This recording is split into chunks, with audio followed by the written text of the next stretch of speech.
Falling too fast to prepare for this. Tripping in the world could be dangerous. Everybody circling as vultures. Negative, nepotist. Everybody waiting for the fall of man. Everybody praying for the end of times. Everybody hoping they could be the one. I was born to run, I was born for this.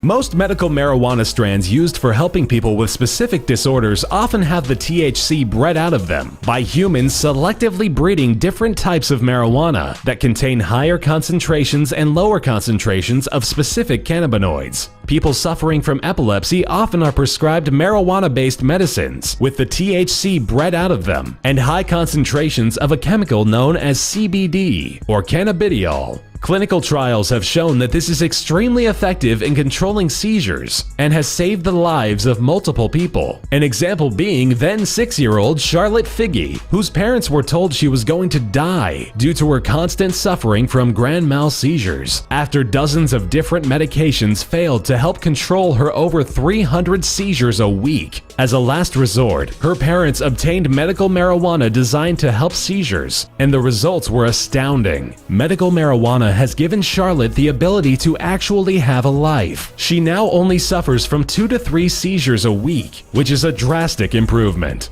So right now, there is a massive push by the medical community to make use of specific cannabinoids found in marijuana. This is to help us combat health problems because it has the potential to be used to synthesize drugs that can help people who suffer from issues that can easily be prevented or controlled by increasing the amount of cannabinoids within their system that don't necessarily involve THC. Not to mention farmers, along with industries, who are also interested in being able to use the fibers to make products, such as clothing and so forth.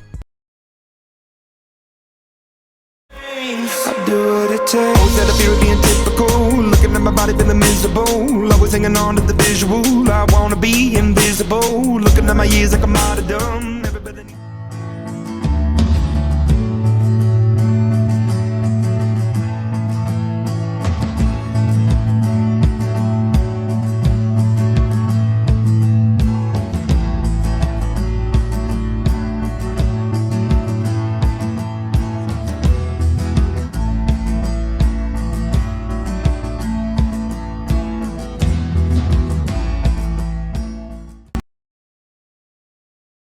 Marijuana first shows up in the archaeological record around 37 million years ago, ranging from modern-day Kazakhstan to the eastern Himalayas. The plant evolved to make use of the chemical THC as a defense mechanism against plant-eating animals due to its extremely unpleasant taste and psychoactive effects that all of its potential predators are susceptible to. Humans started using the plant within the last 8,000 years, initially eating its seeds as a food source, which are quite nutritious.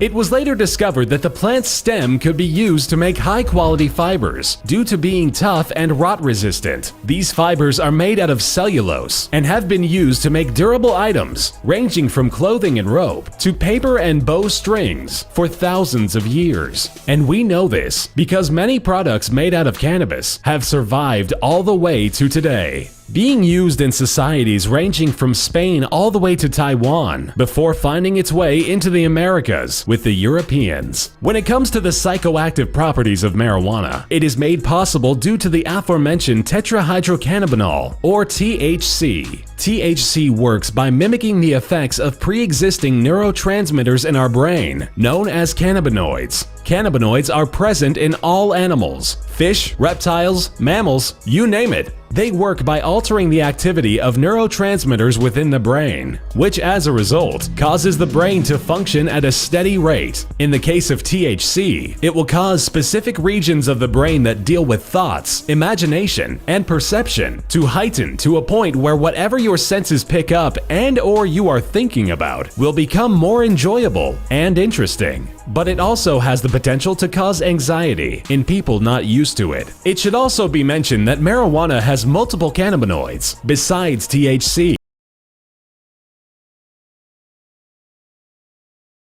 THC specifically mimics the effects of the naturally occurring cannabinoid and neurotransmitter anandamide. Your body uses anandamide throughout the nervous system by functioning to regulate hunger, sleeping, and pain relief. In high quantities, it is known to impair working memory, as well as influence signals that can result in epilepsy prevention. Anandamide is also involved in the immune system and has even been shown to inhibit breast cancer cells from multiplying. Given that THC mimics this naturally occurring neurotransmitter, studies show that it behaves as if your system was having an increased amount of anandamide, for the most part, which is why many of the symptoms of marijuana use are directly related to the effects that anandamide has on people, such as sleepiness and muscle relaxation, hunger, influencing your immune system, and so on. Though it should be mentioned, marijuana does have the potential to be addictive, but simply saying it's addictive can be misleading. Coffee can be addictive, sugar can be addictive, so can heroin and alcohol. But it would be crazy to say all four of those things create the same kind of dependency, or the withdrawals experienced are the same, because they're not. Cases of marijuana dependency are extremely low, lower than alcohol dependency cases and cases involving heroin. About 9% of marijuana users claim to have developed a dependency on marijuana, in contrast to 15% of alcohol users and 30% of heroin users who had developed dependencies on their respective substances. As a comparison, about 13% of coffee users have developed a dependency, where without it they became too sick to even go into work. With that, unlike alcohol or heroin, there has never been a recorded case of someone overdosing on marijuana. In studies attempting to find the limit of THC consumption, scientists gave rats over 40,000 times the dose needed to get them high, and the rats only fell asleep for 3 days and woke up perfectly fine. But even with all that aside, there has been a lot of medical interest in medical marijuana. It has been known to help increase appetite and reduce the vomiting in individuals with AIDS or HIV and individuals experiencing chemotherapy. It can help individuals with insomnia, high amounts of stress, and chronic pain due to it being an effective anti-inflammatory substance. And it helps individuals who suffer from epilepsy and even Tourette's syndrome.